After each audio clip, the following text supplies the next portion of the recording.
नमस्कार दोस्तों, कैसे हैं आप सभी। मेरा नाम है हिमांशु श्रीवास्तव और मैं आपको सीए फाउंडेशन के लिए लॉ पढ़ाने वाला हूं।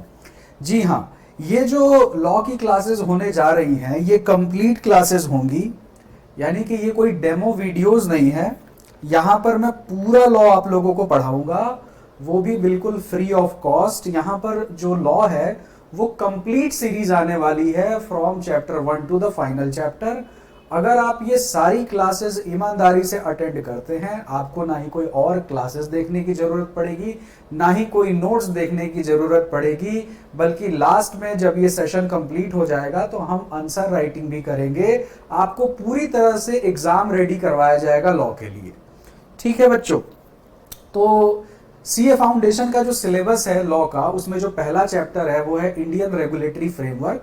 तो हम बिल्कुल इसी तरह से स्टार्ट करेंगे, सीरियली चलेंगे। नॉर्मली जैसे पहले ही एक्ट्स पढ़ा दिया जाता है तो हम उस तरीके से नहीं चलेंगे। जिस तरह से इंस्टीट्यूट ने सिलेबस बना रखा है हम बिल्कुल उसी तरह से चलेंगे। पहला चैप्टर है इंडियन रेगुलेटरी फ्रेमवर्क, तो हम बिल्कुल यहीं से स्टार्ट करेंगे। ठीक है, तो चैप्टर को स्टार्ट करने से पहले हम कुछ बातें कर लेते हैं कि ये क्लासेस किस तरीके से जाने वाली है, हमें लॉ कैसे पढ़ना है, क्या हमारे प्रॉज हैं, कौन से कहां कहां दिक्कतें आती है। इन चीजों पे हम बात कर लेते हैं, फिर हम अपनी क्लास को स्टार्ट करेंगे।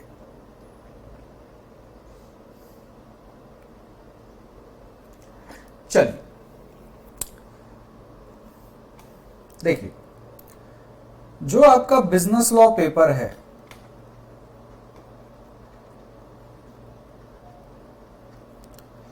ये पहले बच्चों ऑब्जेक्टिव पेपर हुआ करता था, लेकिन अब आपको मालूम होगा कि ये पेपर सब्जेक्टिव हो चुका है। ऑब्जेक्टिव यानी कि पहले एमसीक्यू बेस्ड पैटर्न था, अब सब्जेक्टिव हो गया, यानी आपको प्रॉपरली आंसर जो है वो लिख करके आना पड़ता है। लेकिन बच्चों, जब तक लॉ का पेपर ऑब्जेक्टिव था तब तक कोई लॉ को टफ नहीं मानता था। बच्चे अच्छे मार्क्स स्कोर करते थे थोड़ा बहुत पढ़ के, और 70 मार्क्स 80 मार्क्स बहुत कॉमन थे, आसानी से बच्चों को आते थे। 60-70 में तो कोई क्वेश्चन मार्क ही नहीं था, आ जाते थे। लेकिन बच्चों, ये जब से सब्जेक्टिव हुआ 50 नंबर लाने में आफत है। हालत खराब हो जा रही है बच्चों की 50 नंबर लाने में, 70-80 तो छोड़ ही दो। ठीक है, 50 नंबर नहीं आ पा रहे भाई। अब देखो, लॉ तो वही है जो पहले था, सिलेबस भी मोर और लेस सेम ही है, 1-2 चैप्टर ऊपर नीचे इंस्टीट्यूट ने किया, बाकी ओवरऑल सिलेबस जो है बच्चों वो भी सेम ही है। यानी कि जो पहले पढ़ करके ज्यादा नंबर आते थे वही पढ़ करके अब कम नंबर, क्या नंबर ही नहीं आ रहे।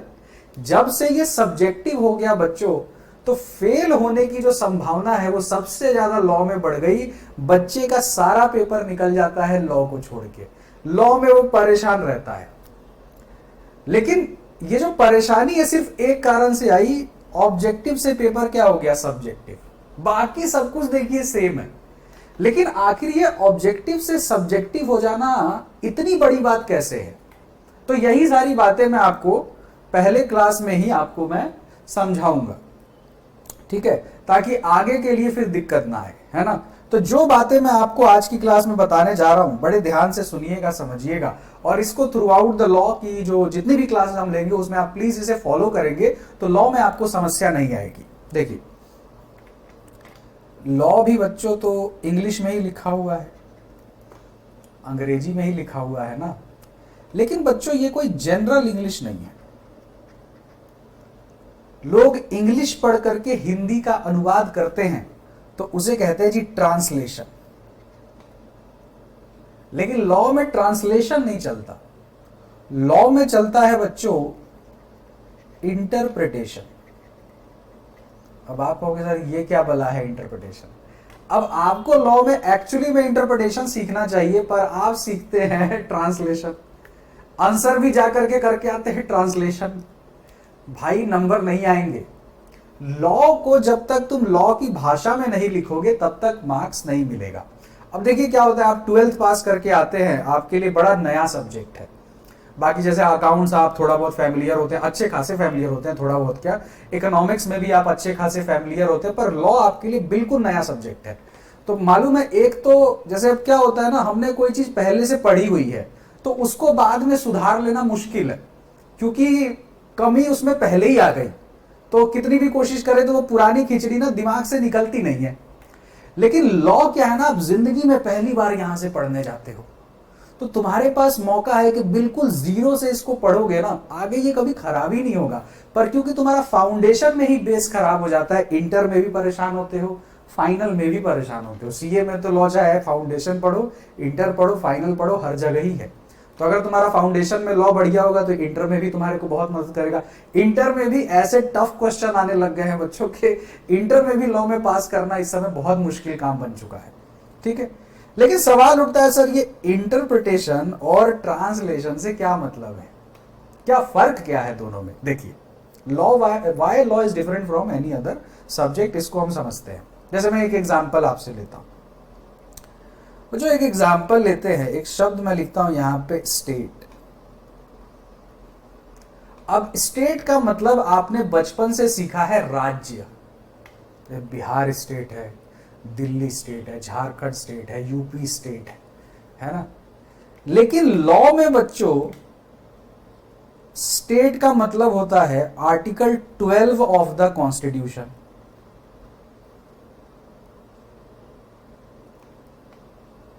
Article 12 of the constitution.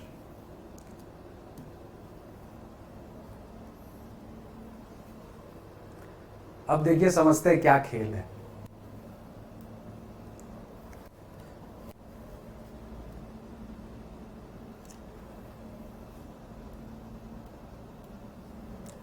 देखो बच्चों, जब हम बोलते हैं स्टेट तो ये रेफर करता है बच्चों आर्टिकल 12। देखिए बाकी के लॉज में सेक्शंस होते हैं, कॉन्स्टिट्यूशन की बात करें तो कॉन्स्टिट्यूशन में होते हैं आर्टिकल।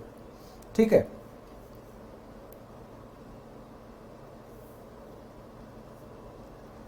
अब अगर आप ट्रांसलेशन के तौर पे चले तो आप तो यही समझेंगे कि सर स्टेट का मतलब राज्य, पर मैं कह रहा हूं नहीं जी ये है आर्टिकल 12। आप कहोगे सर साबित करके दिखाओ, आओ जी साबित करके दिखाते हैं।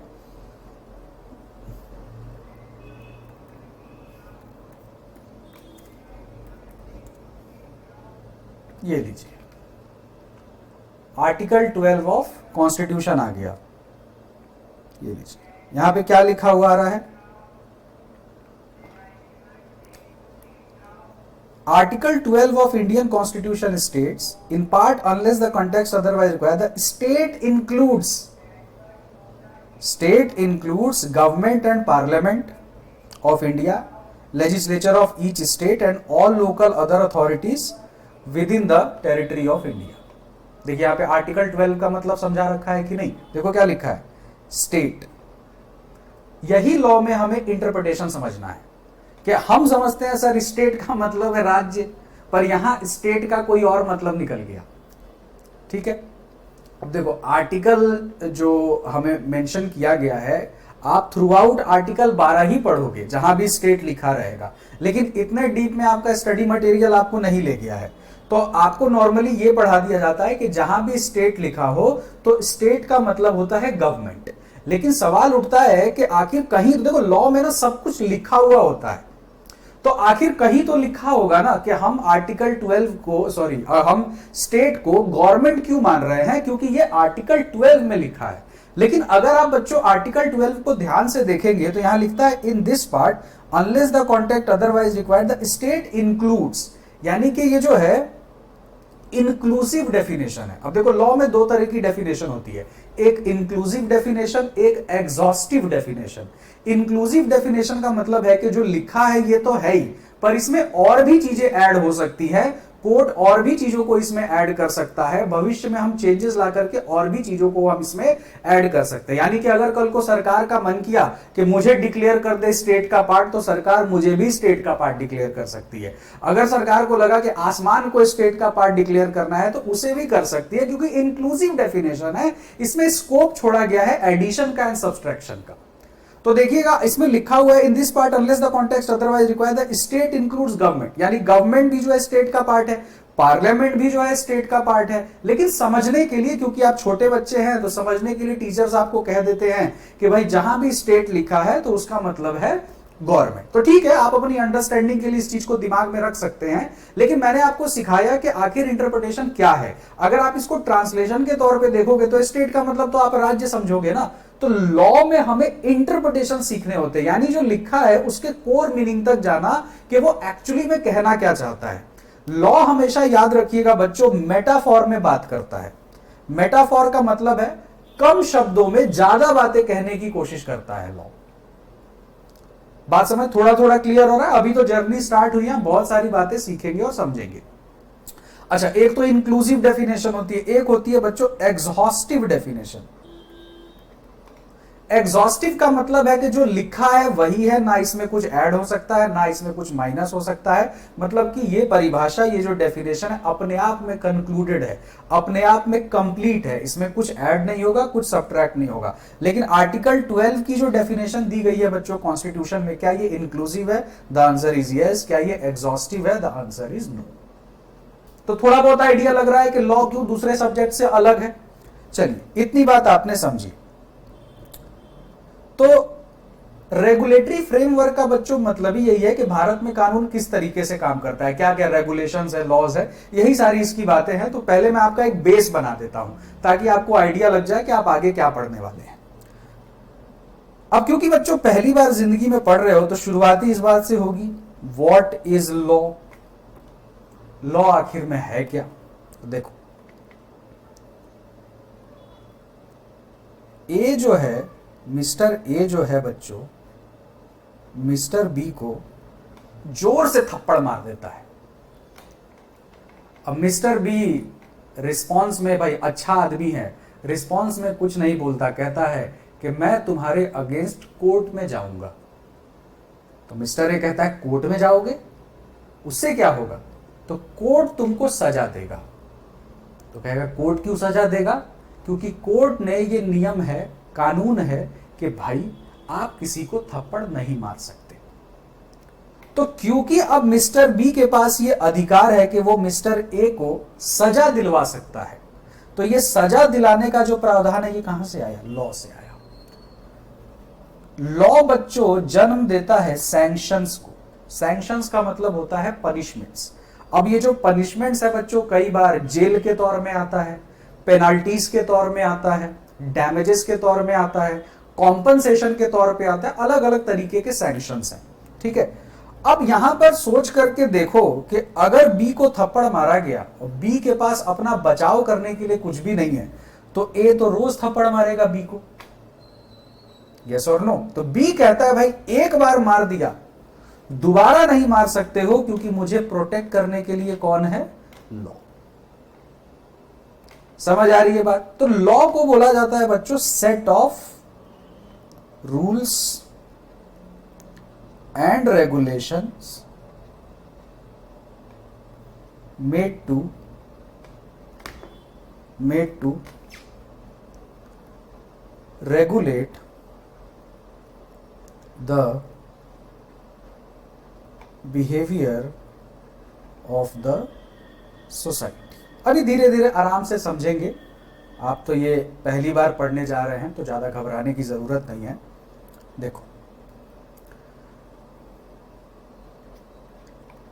हर जगह बच्चों आप रूल्स देखते हैं, क्लास में जाते हैं तो वहाँ रूल्स है, घर में भी नियम है, पिताजी बोलते हैं इतने बजे तक सो जाना है, इतने बजे उठना है, इस समय खाना खाना है, इस समय पढ़ाई करनी है। तो कहीं ना कहीं आप ये समझ पा रहे हैं कि नहीं कि रूल्स जो हैं एक मनुष्य जीवन के लिए बहुत ज्यादा जरूरी है। नहीं तो हम में और जानवरों में क्या फर्क रहेगा? देखो, human beings, as a human beings हम लोग बच्चों सिविलाइज्ड सोसाइटी में रहते हैं।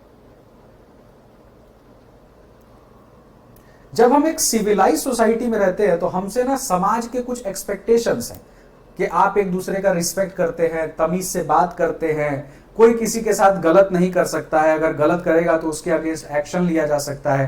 क्या ये सब जानवरों में है? क्या जानवर अपने एक्शंस को ये सोचता है कि मैं, एक कुत्ता ये सोचता है कि मैं इसको काट लूंगा तो क्या कॉन्सिक्वेंसेज होंगे? क्या आप सड़क पर चलते हो, आपको कोई गाय दौड़ा देती है तो क्या वो सोचती है कि इसके क्या कॉन्सिक्वेंसेज होंगे? लेकिन हम इंसान हैं, हमें पता होना चाहिए कि क्या कॉन्सिक्वेंसेज होंगे। तो ये जो कॉन्सिक्वेंसेज है बच्चों, ये जो कॉन्सिक्वेंसेज है, ये कहां से डेवलप हो रहे हैं? लॉ से डेवलप हो रहे हैं। समझ आ रही बात? थोड़ा थोड़ा लॉ का मतलब समझ में आया? अच्छा देखिए, लॉ को बच्चों कभी भी ना डिफाइन नहीं किया जा सकता है, यह भी आप ध्यान में रखिएगा। अगर आप लॉ की डेफिनेशन पढ़ रहे हैं, अगर आप पहली क्लास में ही आपको पढ़ाया जा रहा है कि लॉ इज डिफाइंड एज, तो फिर आपने गलती कर दी। लॉ एक लिविंग सब्जेक्ट है। अब सवाल उठता है लिविंग सब्जेक्ट का मतलब क्या है? देखो, लिविंग सब्जेक्ट हम उस सब्जेक्ट को बोलते हैं जो कंटिन्यूअसली चेंज हो रहा है, जिसमें लगातार, वो रिजिड नहीं है। देखो, डेफिनेशन किस वर्ड से आया है? डेफिनिट वर्ड से। जो चीज निश्चित है सिर्फ उसी को डिफाइन किया जा सकता है। लेकिन क्या लॉ निश्चित है? जैसे जैसे समाज में चेंजेस आ रहे हैं वैसे वैसे लॉ में भी चेंजेस आ रहे हैं। तो जो चीज बच्चों डेफिनिट ही नहीं है उसे डिफाइन नहीं किया जा सकता। तो इसीलिए लॉ के लिए हम डेफिनेशन वर्ड ना यूज करके हम एक वर्ड यूज करते हैं मीनिंग। मीनिंग का मतलब है कि डिफाइन नहीं कर रहे हैं लेकिन समझने की कोशिश कर रहे हैं कि लॉ एक्चुअली में है क्या। तो बेसिक बेसिक आपको लॉ का आइडिया लगा। तो आइए जरा देखते हैं।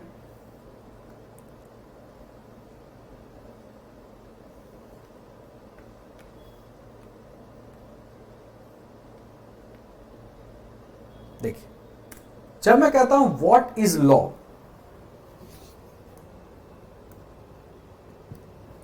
तो लिखा law refers to the system of rules and principle that are recognised and enforce. Enforce का मतलब क्या होता है बच्चों? लागू करना। लॉ में जब भी हम किसी चीज को लागू करवाना होता है तो हम वर्ड यूज करते हैं इन्फोर्स्ड बाय द, देखो आ गया कि नहीं, बाय द स्टेट। सबसे पहली एंट्री किस चीज की हो गई बच्चों? स्टेट।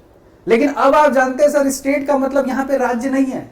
स्टेट का मतलब है आर्टिकल 12 ऑफ द कॉन्स्टिट्यूशन। और समझने के लिए हम मान सकते हैं कि यहां पर स्टेट का मतलब हम अज्यूम कर सकते हैं that is government, to regulate behaviour, maintain order and ensure justice in the society. ठीक है, लॉ का मतलब समझ में आया? चलिए, बहुत अच्छी बात है, हम आगे बढ़ते हैं। As its foundation, Indian law is derived from the Constitution of India, which is the supreme law of the land. चल, अब जरा सा हम लोग बच्चों कॉन्स्टिट्यूशन को समझते हैं। देखिए,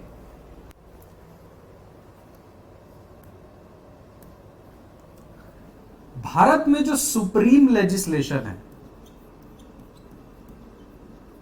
सुप्रीम लेजिस्लेशन है, legislation again that is law, वो है बच्चों कॉन्स्टिट्यूशन ऑफ इंडिया।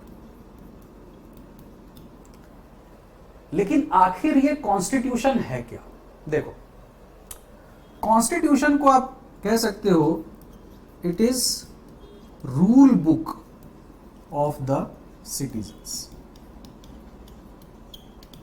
भारत देश में रहने वाले जितने भी सिटीजन्स हैं, जितने भी नागरिक हैं, उनके लिए ये एक रूल बुक है। मैं अगर इस क्लास में खड़े होकर के पढ़ा रहा हूं तो मैं इसलिए पढ़ा पा रहा हूं क्योंकि ये भी काम कॉन्स्टिट्यूशन के अंदर अलाउड है। आप इस देश में कोई भी ऐसा काम नहीं कर सकते हैं जो कॉन्स्टिट्यूशन के अंदर अलाउड नहीं है।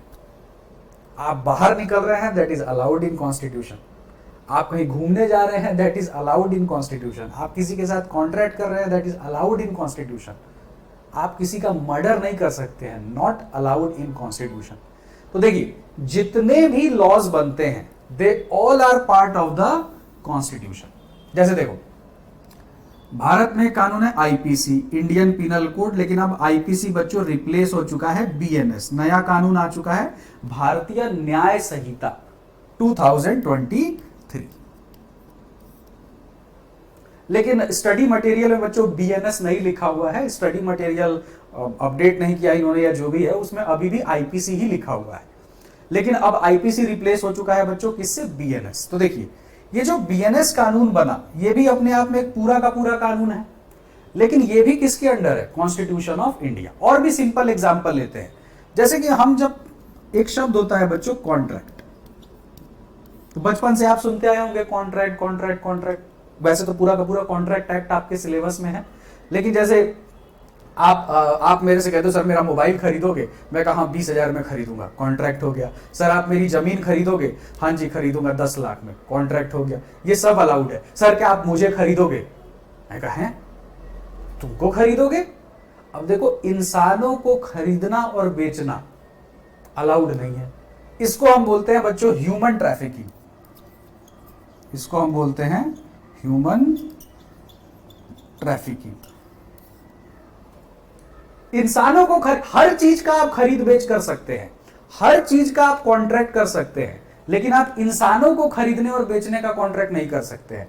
कॉन्ट्रैक्ट एक्ट में कहीं नहीं लिखा है। कॉन्ट्रैक्ट एक्ट में सिंपली लिखा है कि ह्यूमन ट्रैफिकिंग के जो कॉन्ट्रैक्ट है they are against public policy, समाज के अगेंस्ट होते हैं। लेकिन बच्चों कॉन्स्टिट्यूशन में है आर्टिकल 23। आर्टिकल 23 ने ह्यूमन ट्रैफिकिंग को रोक रखा है, यानी कि कॉन्स्टिट्यूशन ने ह्यूमन ट्रैफिकिंग को रोक रखा है। इसीलिए जो कॉन्ट्रैक्ट एक्ट जो कानून है 1872 का, ये कॉन्स्टिट्यूशन के अगेंस्ट नहीं जा सकता। अगर ह्यूमन ट्रैफिकिंग के बारे में बच्चों, इंसानों के खरीद बेच को लेके कॉन्स्टिट्यूशन यदि साइलेंट होता, हमारा देश का संविधान यदि साइलेंट होता, तो कॉन्ट्रैक्ट को कोई फर्क नहीं पड़ता। तब कॉन्ट्रैक्ट लिख देता कि इंसानों का भी खरीद बेच अलाउड है, आप कर सकते हैं। तो देख रहे हो कॉन्स्टिट्यूशन कैसे आपको बचा रहा है। ये बताइए, आप किसी भी व्यक्ति से फोर्स्ड लेबर करवा सकते हैं कि भाई तुमको काम करना पड़ेगा पर तुमको 1 रुपया नहीं मिलेगा। अगेन इसका भी कॉन्ट्रैक्ट इनवैलिड हो जाता है। लॉ में बोलते हैं वॉइड हो जाना, इनवैलिड हो जाता है। अगेन कौन बचा रहा है? आर्टिकल 23। अब देखो क्यों कॉन्स्टिट्यूशन सुप्रीम लेजिस्लेशन है? क्योंकि बाकी के जितने भी जो लॉज बनते हैं उनको कॉन्स्टिट्यूशन के चेक से पास करना पड़ता है। अगर मान लीजिए मैं कल को कोई नया लॉ लाता हूं, XYZ एक एक्ट लेकर के आता हूं और इसमें मैंने 300 अलग अलग सेक्शंस डाले, मात्र एक सेक्शन ऐसा डाल दिया विच इज अगेंस्ट कॉन्स्टिट्यूशन, तो वो मात्र एक जो सेक्शन है वो भी कोर्ट उसको इनवैलिड डिक्लेयर कर देगा, क्योंकि वो कॉन्स्टिट्यूशन के क्या है? अगेंस्ट है। इसी वजह से बच्चों जो कॉन्स्टिट्यूशन है वो सुप्रीम लेजिस्लेशन है, सभी लेजिस्लेशन के ऊपर है। यानी सबसे पहले कॉन्स्टिट्यूशन और बाकी जितने भी लॉज होते हैं they derive their origin from the constitution. आप कोई भी लॉ बनाते हैं तो आपको जो पहला चेक पास करना पड़ता है वो कॉन्स्टिट्यूशनल चेक पास करना पड़ता है कि संविधान के थ्रू हमें जाना पड़ेगा, हम इसके अंदर कुछ भी ऐसा नहीं लिख सकते हैं विच इज अगेंस्ट कॉन्स्टिट्यूशन। इसीलिए भारत में जितनी भी चीजें हो रही हैं बच्चों, they are all part of the constitution.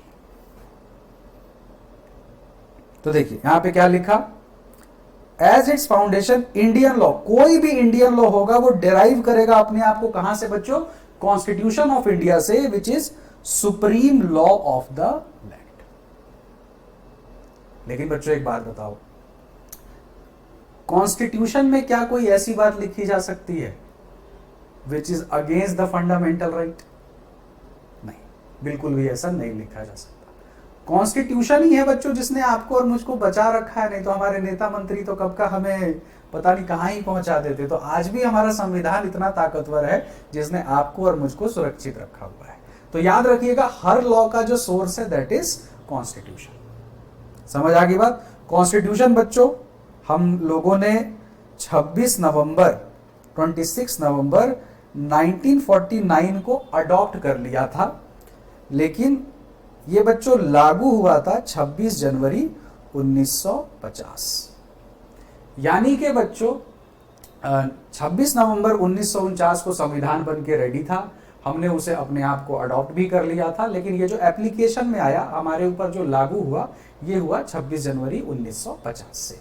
यानी कि 26 जनवरी 1950 के बाद जितने भी लॉज आएंगे वो सब किसके हिसाब से चलेंगे? कॉन्स्टिट्यूशन। अच्छा, बहुत सारे लॉज जो हैं बच्चों वो तो संविधान बनने के पहले बन गए थे, जैसे कॉन्ट्रैक्ट एक्ट तो 1872 का है और हम अपना कॉन्स्टिट्यूशन अप्लाई करवा रहे हैं 1950 में। तो ऐसे लॉज बच्चों जो कॉन्स्टिट्यूशन के बनने के पहले बने हैं, तो वो सारे लॉज हमने इनवैलिड नहीं डिक्लेयर किए। हमने उन लॉज में चेक किया कि जो जो ऐसी बातें हैं जो हमारे कॉन्स्टिट्यूशन के अगेंस्ट है, केवल उतने पार्ट को हमने डिलीट कर दिया, बाकी का लॉ जो है वो वैलिड है। समझ आ गई बात?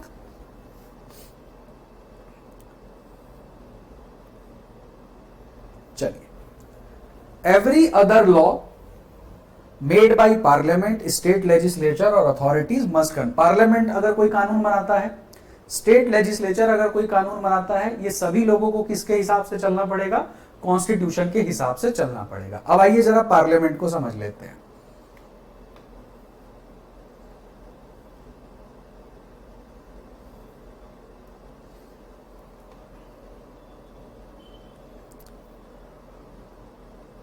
देखो, भारत देश में जो लॉ मेकिंग बॉडी है, वैसे तो पार्लियामेंट मात्र एक लॉ मेकिंग बॉडी नहीं है, और भी लॉ मेकिंग बॉडीज हैं, लेकिन जो मेन लॉ मेकिंग बॉडी है वो है बच्चों पार्लियामेंट। पार्लियामेंट में बच्चों कौन से लोग बैठे हैं?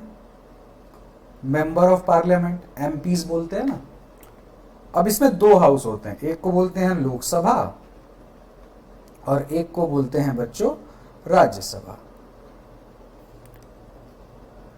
इसको हम बोलते हैं लोअर हाउस, इसको हम बोलते हैं अपर हाउस।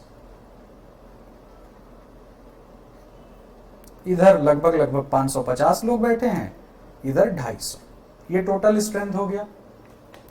अब ये दो लोग मिलकर के बच्चों कानून बनाते हैं। अब ये जो लोकसभा में बैठे हुए लोग हैं, ये बच्चों इलेक्शन के थ्रू जाते हैं। जैसे आप जो वोट वगैरह देने जाते हो ना, एमपी का, जो आपने सुना होगा आपके एरिया में जो चुनाव होता है, तो जो आप वोट दे करके जिन लोगों को चुनते हो वो लोकसभा के लोग होते हैं। लेकिन राज्यसभा के लोग वोट दे करके नहीं चुने जाते हैं। राज्यसभा के लोग, जैसे हर स्टेट नॉमिनेट करता है, जैसे राज्यसभा में जो लोग बैठे हैं वो स्टेट के सजेशन से आए हैं। अब जिस स्टेट का पॉपुलेशन ज्यादा होता है वहां से ज्यादा मेंबर नॉमिनेट होते हैं राज्यसभा के लिए। जैसे बिहार में 16 सीट है, आई थिंक, मैं श्योर नहीं हूं। यूपी में सबसे ज्यादा सीट है क्योंकि वहां पे पॉपुलेशन सबसे ज्यादा है, आई थिंक यूपी में 21 सीट है। तो ऐसे ऐसे अलग अलग स्टेट अपने पॉपुलेशन के आधार पे राज्यसभा के लोगों को चुनता है। फिर इनका पोस्टल बैलेट एक कॉन्सेप्ट होता है जिसके तहत इनका चुनाव होता है और फिर इनको राज्यसभा का मेंबर बनाया जाता है। मतलब सिंपल बात इतना है कि ये आपके डायरेक्ट इलेक्शन के थ्रू नहीं आते हैं। ये भी इलेक्शन के ही रास्ते से आ रहे हैं, पर ये डायरेक्ट इलेक्शन के थ्रू नहीं आ रहे हैं। जनता इनको डायरेक्टली इलेक्ट नहीं कर रही है। अब ये जो लोकसभा और राज्यसभा के लोग हैं, प्लस इसमें बच्चों एंट्री हो जाती है प्रेसिडेंट की। तो अगर आपसे कोई पूछे कि पार्लियामेंट्री स्ट्रक्चर क्या होता है, तो 3 लोग, लोकसभा, राज्यसभा एंड प्रेसिडेंट, यानी कि parliament is consist of Lok Sabha, Rajya Sabha and president. Parliamentary structure समझ में आया? तो ये जो पार्लियामेंट में बैठे लोग हैं, जो एमपीज हैं, अच्छा लोकसभा में जो लोग बैठे हैं they are also member of parliament. Rajya Sabha वाले भी कौन है? Member of parliament. उसी तरह बच्चों स्टेट होता है, स्टेट में होता है बच्चों स्टेट लेजिस्लेचर, जिसमें एमएलए का कॉन्सेप्ट होता है, मेंबर ऑफ लेजिस्लेटिव असेंबली। तो वो अभी हम बात नहीं कर रहे हैं। अभी हम जो भी लॉ पढ़ रहे हैं वो सेंटर को ध्यान में रख के रख रहे हैं। तो पार्लियामेंट बच्चों कहां पे बैठी है? सेंटर में। ठीक बात, यहां तक बात गई दिमाग में? अब देखो लॉ बनता कैसे है, जो लॉ मेकिंग प्रोसेस है वो क्या है। देखो, प्रपोज्ड लॉ, प्रपोज्ड लॉ का मतलब क्या है कि प्रपोजल है, अभी हमने विचार किया है, अभी हम इस लॉ को लेकर के आए नहीं हैं, लेकिन भविष्य में इस लॉ के आने की संभावना है, तो उसे हम बोलते हैं प्रपोज्ड लॉ। तो जो प्रपोज्ड लॉ है उसे बोला जाता है बच्चों बिल। अब एक ड्राफ्टिंग कमेटी होती है जो कि बिल तैयार करती है। अब आपको कैसे, बिल का मतलब कुछ नहीं, नाम है वो जो लिखा जा रहा है ना, ऐसे ऐसे, जैसे भाई ये जो प्रपोज लॉ है, कागज दिया उस पे ऐसे ऐसे लिखा, दैट इज बिल। लेकिन याद रखिएगा लॉ के लिए कभी भी वर्ड राइटिंग शब्द इस्तेमाल नहीं होता है, ड्राफ्टिंग वर्ड इस्तेमाल होता है। अब आप कहोगे फर्क क्या है? यही सब तो इंटरप्रिटेशन है बच्चों। देखो लॉ लिखने का एक तरीका होता है कि जी सेक्शन आएगा, उसके नीचे सब सेक्शन आएगा, क्लॉजेज होंगे, पैराज होंगे, इलस्ट्रेशंस होंगे, केस लॉज होंगे। लॉ लिखने का एक पैटर्न है, इसीलिए उसके लिए शब्द इस्तेमाल करते हैं drafting. That pattern is called drafting. तो जो बिल है बच्चों, इसे ड्राफ्ट किया जाएगा, एक ड्राफ्टिंग कमेटी बनाई जाएगी, ये भी पार्लियामेंट के लोग ही बनाते हैं। एक ड्राफ्टिंग कमेटी बनाई जाएगी और जब ये ड्राफ्ट रेडी हो जाता है तो इसे पार्लियामेंट में इंट्रोड्यूस किया जाता है। तो पहले फर्स्ट रीडिंग होती है। फर्स्ट रीडिंग एक जनरल रीडिंग है जिसमें बताया जाता है कि ये लॉ में लिखा है, उसमें कोई डिबेट और डिस्कशन नहीं होता है। फर्स्ट रीडिंग के बाद सेकेंड रीडिंग होती है। सेकेंड रीडिंग होती है, सेकेंड रीडिंग के अंदर बच्चों डिबेट वगैरह होता है कि क्या क्या चेंजेस करने हैं, ये लॉ ठीक भी है कि नहीं, इस लॉ को पास करवाया। जैसे अभी विमेन के ऊपर जो लॉ था वो नहीं पास हो पाया, डिबेट में वो फेल हो गया, जो वोट थे वो अगेंस्ट ज्यादा चले गए एज कंपेयर टू फेवर, तो लॉ पास नहीं हो पाया। लेकिन अगर आप अपना स्टडी मटेरियल देखेंगे तो उसमें लिखा है कि पहले लोकसभा में जाता है फिर राज्यसभा में जाता है। ऐसा कोई नियम नहीं है बच्चों, बिल किसी भी हाउस में इंट्रोड्यूस हो सकता है। जरूरी नहीं कि कोई बिल, नॉर्मली ऐसा देखा जाता है कि जो सेंट्रल कंसर्न के जो बिल होते हैं ना, वो ज्यादातर राज्यसभा में इंट्रोड्यूस हो जाते हैं, पर ऐसा कोई नियम नहीं है। कोई भी बिल किसी भी हाउस में इंट्रोड्यूस हो सकता है, लोकसभा में भी इंट्रोड्यूस हो सकता है, राज्यसभा में भी इंट्रोड्यूस हो सकता है। ऐसा कोई नियम नहीं है कि बिल पहले राज्यसभा में जाएगा, फिर लोकसभा में जाएगा, पहले लोकसभा में जाएगा, फिर राज्यसभा में जाएगा। ऐसा कोई नियम नहीं है। कॉन्स्टिट्यूशन में लिखा है bill can be introduced in either house of the parliament. तो either house of the parliament का मतलब क्या है कि लोकसभा भी हो सकता है और राज्यसभा भी हो सकता है। लेकिन एकमात्र ऐसा बिल होता है बच्चों, मनी बिल। ये मनी बिल बाद में फाइनेंस एक्ट बनता है और बजट इत्यादि जो आता है वो इसी के तहत आता है। एकमात्र मनी बिल ऐसा बिल है जो लोकसभा में इंट्रोड्यूस होता है। बाकी जितने भी बिल हैं वो किसी भी हाउस में इंट्रोड्यूस हो सकते हैं। तो लोकसभा ने कहा हाँ जी ठीक है, बढ़िया बढ़िया लॉ है, कोई दिक्कत नहीं है। राज्यसभा ने भी कहा जी बढ़िया लॉ है, कोई दिक्कत नहीं है। तो फिर ये बच्चों प्रेसिडेंट के पास चला जाएगा। फिर ये किसके पास चला जाएगा? प्रेसिडेंट के पास। प्रेसिडेंट बच्चों अपनी एसेंट देगा। लॉ में वर्ड यूज करते हैं एसेंट, यानी कि कंफर्म करेगा कि हाँ जी मैं भी संतुष्ट हूं, कोई दिक्कत की बात नहीं है। तो ये जो बिल है ये पास मान लिया जाएगा। फिर भाई जनता को भी बताना जरूरी है कि ये जो पर्टिकुलर लॉ है ये बन चुका है। तो ये बताओ 150 करोड़ की आबादी है इस देश की, क्या ये पॉसिबल है कि सरकार एक एक आदमी को एसएमएस करके बोले कि जाओ भाई एक नया लॉ आया है पढ़ लो, या हर आदमी का दरवाजा खटखटा करके बोले कि भाई जाओ जा करके लॉ पढ़ लो? ऐसा तो पॉसिबल नहीं है। तो इसके लिए बच्चों भारत का राज्य पत्र है, ऑफिशियल गैजेट। ऑफिशियल गैजेट ये एक पब्लिक डॉक्यूमेंट है, यहां पर जाकर के लॉ को पब्लिश करवा दिया जाता है। अब ये जो प्रपोज्ड लॉ था ये बिल से किस में कन्वर्ट हो जाता है? एक्ट में। लेकिन क्या बच्चों जिस दिन प्रेसिडेंट, मान लो किसी लॉ के लिए प्रेसिडेंट साहब ने 15 अगस्त को अपना एसेंट दिया था, तो क्या ये उसी दिन से लागू हो जाएगा? नहीं। 25 अगस्त को बच्चों ये गैजेट में छपा था, तो ये 25 अगस्त से लागू माना जाएगा, ना कि 15 अगस्त से। हो सकता है जिस दिन एसेंट दिया उसी दिन छप भी गया, तो वो एक अलग मैटर है। लेकिन याद रखिएगा जिस दिन एसेंट मिलता है वही एप्लीकेशन का डेट नहीं होता है। एसेंट का डेट कुछ और हो सकता है, एप्लीकेशन का डेट कुछ और हो सकता है। समझ आई बात? एक बार कंक्लूड करते हैं। देखिए कंक्लूड करते हैं, जितना अभी तक हमने पढ़ा इस पूरे को कंक्लूड करते हैं। तो हमने पढ़ा जी लॉ। लॉ किस लिए है? समाज को सामाजिक रखने के लिए, लोगों को तमीज में रखने के लिए। और लॉ में बच्चों सैंक्शंस होते हैं, उनके अंदर एक डर है कि अगर कुछ गलती करेंगे तो लॉ हमें पनिश करेगा, ताकि इंसान जो है वो इंसान बना रहे, जानवर ना बन जाए। ठीक है, लॉ समझ गए। लॉ कौन बनाता है? पार्लियामेंट। क्या अब ये जो लॉ पार्लियामेंट बनाएगा ये किस चीज के दायरे में बनाएगा बच्चों? कॉन्स्टिट्यूशन के दायरे में रह के बनाएगा। यानी पार्लियामेंट कुछ भी ऐसा नहीं लिख सकता है which is against the concept of the constitution. आप जो भी नया लॉ आप जो भी बना रहे हैं वो कॉन्स्टिट्यूशन के हिसाब से बनना चाहिए। तो पार्लियामेंट ने जो भी लॉ बनाया वो बिल ड्राफ्ट किया, वो कॉन्स्टिट्यूशन के हिसाब से ड्राफ्ट किया। पार्लियामेंट में 2 हाउस होते हैं बच्चों, लोकसभा,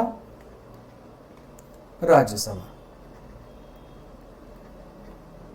ठीक है, अब लोकसभा और राज्यसभा जो प्रपोज्ड बिल होता है, लॉ एक्ट बनने से पहले क्या है बच्चों? Proposed bill. अब ये जो प्रपोज्ड बिल है ये किसी भी हाउस में इंट्रोड्यूस हो सकता है, लोकसभा में भी और राज्यसभा भी। एकमात्र मनी बिल ऐसा बिल है जो केवल कहां इंट्रोड्यूस होता है? लोकसभा, उसके बाद राज्यसभा में जाता है। बाकी मनी बिल तो देखो ऐसा बिल है जिसमें पूरी अथॉरिटी ही लोकसभा की होती है। वो सब क्यों होती है बाद में मौका मिलेगा तो पढ़ लेंगे। अब लोकसभा हुआ बच्चों, राज्यसभा भी हुआ। ये लोग जब बिल को पास कर देते हैं तो क्या एक्ट बन गया? नहीं। अब ये किसके पास जाता है? प्रेसिडेंट के पास। प्रेसिडेंट अपनी एसेंट देता है, फिर ऑफिशियल गैजेट में छपता है और फिर ये हम सबके ऊपर लागू हो जाता है और ये एक्ट बन जाता है। लेकिन एक मजे की बात समझते हैं। प्रेसिडेंट साहब के पास बिल गया, पर प्रेसिडेंट साहब को मजा नहीं आ रहा, उन्होंने इसे रिजेक्ट कर दिया, तो क्या बिल पास हो जाएगा? आंसर है नो। लेकिन बच्चों प्रेसिडेंट साहब ने दोबारा बिल को रिजेक्ट किया तो बिल पास हो जाएगा? तिबारा बिल को, तिबारा तो जाएगा ही नहीं। प्रेसिडेंट साहब टेक्निकली बिल को सिर्फ एक ही बार रिजेक्ट कर सकते हैं। दूसरी बार वो रिजेक्ट कर ही नहीं सकते, उनको रिजेक्ट करने का अधिकार सिर्फ एक ही बार दिया गया है। अब इसके कुछ कॉन्स्टिट्यूशनल कारण है, उतना डीप में आप सीए फाउंडेशन के बच्चे नहीं जाएंगे, बस आप अपने दिमाग में रख लीजिए कि प्रेसिडेंट साहब बिल को मात्र एक ही बार रिजेक्ट कर सकते हैं, वो दोबारा रिजेक्ट भी करते हैं तो it is deemed to be passed automatically. अब आप कहोगे भाई प्रेसिडेंट, देखिए भारत जो है एक prime ministerial form of government को फॉलो करता है। यहां पर जो प्रेसिडेंट है ना वो रियल एग्जीक्यूटिव नहीं है, वो नॉमिनल एग्जीक्यूटिव है। यहां पे रियल एग्जीक्यूटिव कौन होता है? Prime minister. यहां पे किसकी चलती है? प्राइम मिनिस्टर की। समझ रहे हो बच्चों? तो जो प्रेसिडेंट साहब हैं वो बिल को मात्र कितनी बार रिजेक्ट कर सकते हैं? सिर्फ और सिर्फ एक बार। ठीक है, तो वो कहते हैं फिर क्या ही रिजेक्ट करूं, दोबारा तो ये पास करा ही देंगे, तो रिजेक्ट कराने का कोई फायदा नहीं है। तो इस तरीके से बच्चों लॉ बनता है। तो parliament consist of Lok Sabha, Rajya Sabha and president. समझ आ गई बात? चलो, बाकी बच्चों आपको कोई भी डाउट आए तो आप कमेंट बॉक्स में अपने डाउट लिख देना, मैं आंसर दे दूंगा आपको।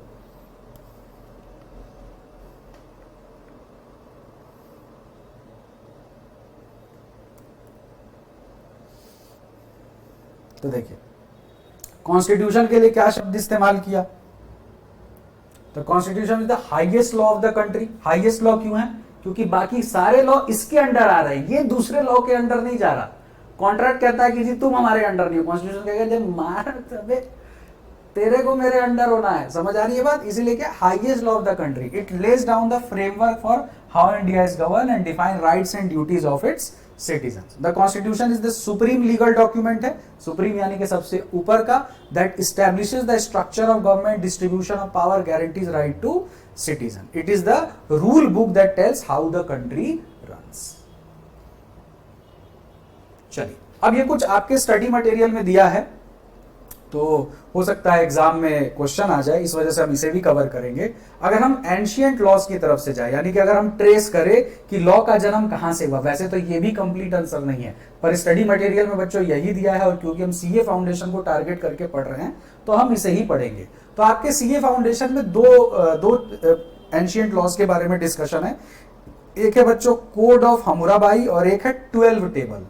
तो ये एक जगह था बेबीलोन के नाम से और ये रोम में डेवलप हुआ। तो देखो ये हम्मुराई है, क्या है? हम्मुराबी। ठीक है, बड़ा सा स्टोन होता था जिसपे लॉज लिख दिए जाते थे, ठीक है, और उसको लोग पढ़ते थे। लेकिन 12 टेबल बच्चों कुछ इस तरीके का दिखता था। ये 1 2 3 4 5 6 7 8 9 10 11 12 देख सकते हैं। ये टैबलेट के फॉर्म में, से पत्थर के ना ऐसे टैबलेट्स होते थे। जैसे बच्चों ऐसे अब ये बच्चों ये टैबलेट है, तो इसको टैबलेट क्यों कहते हैं? ये कुछ इस तरीके के स्ट्रक्चर का है कि नहीं? देखो ऐसा ही कुछ स्ट्रक्चर है कि नहीं, इसीलिए इसको टैबलेट कहा जाता है। टैबलेट का मतलब दवा मत समझ लीजिएगा यहां पर, अगेन बच्चों इंटरप्रिटेशन। ठीक है, तो देखिए इस तरह से 12 टेबल क्या किया जाता था, पत्थर के ऐसे 12-12 सीलियां बनाई जाती थी टेबल के तौर पे, और उसको पब्लिक प्लेस पर ऐसे लगा दिया जाता था जिससे जनता जाकर के लॉ को एक्सेस कर सके। तो ये वही 12 टेबल्स हैं बच्चों। तो रोम में इस तरह से डेवलप हुआ, बेबीलोन में इस तरह से डेवलप हुआ। तो हम्मुराबी क्या था? One of the oldest written law. बड़े से पत्थर पे लॉज लिख दिया जाता था, इनकार्व किया जाता, जैसे पेन थोड़ी होता था लिखा, जैसे ऐसे खोद खोद के दैट इज कार्नेशन करते थे। समझ रहे हो ना मैं क्या कहना चाह रहा हूं? मेरी भावना है, तुम समझ रहे हो ना? Made by king Hammurabi. किसने बनाया था? किंग हम्मुराबी ने। एग्जाम में क्वेश्चन आ सकता है बच्चों। रूल्ड बेबीलोन और 1792 से 1758 बीसी। लॉज वर कार्व्ड, हाँ यही शब्द मैं भूल रहा था बच्चों, लॉज वर कार्व्ड। इनक्रेव किया जाता था स्टोन स्लैब्स पर, पत्थर के स्लैब्स पर। मैंने जैसे देखो तुमको पिक्चर दिखाई ना, इस तरीके का होता था, और पब्लिक प्लेस पे लगा दिया जाता था ताकि हर कोई पढ़ सके। जजेस भी अपॉइंट किए जाते थे कि भाई ये जो हम्मुराबी लॉ है ये प्रॉपरली फॉलो हो रहा है कि नहीं हो रहा है, इसका भी चेक किया जाता था। देखो अगर आप कोई भी लॉ बनाते हैं और उसके पीछे कोई चेक नहीं है तो वो लॉ किसी फायदे का नहीं होता है। फिर 12 टेबल का कॉन्सेप्ट आया बच्चों। ये कहां ओरिजिनेट हुआ बच्चों?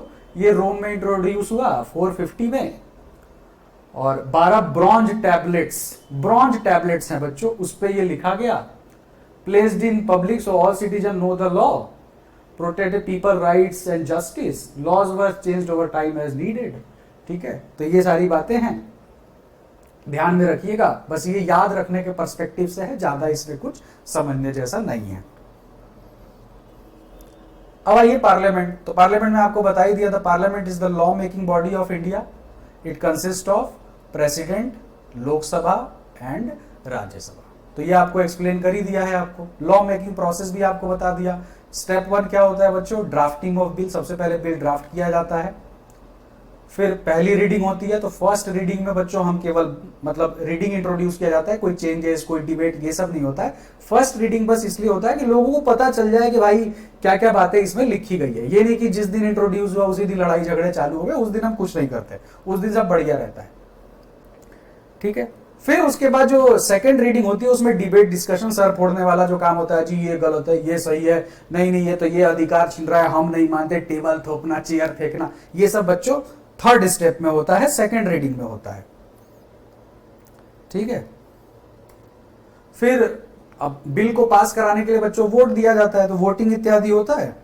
फिर उसके बाद प्रेसिडेंट साहब के पास भेजा जाता है, फिर उसके बाद ऑफिशियल गैजेट में छपता है, और लॉ जो है किसमें कन्वर्ट हो जाता है, एक्ट में। यानी एक्ट में कन्वर्ट हो जाना, आपके मेरे सभी लोगों के ऊपर वो लॉ क्या हो गया, लागू हो गया। ये बड़ा टेक्निकल पार्ट है बच्चों, that is enforcing the law. इसको मैं नेक्स्ट क्लास में कराऊंगा।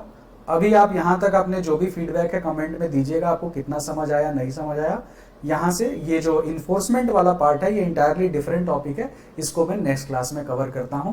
थैंक यू सो मच बच्चों, बाय बाय।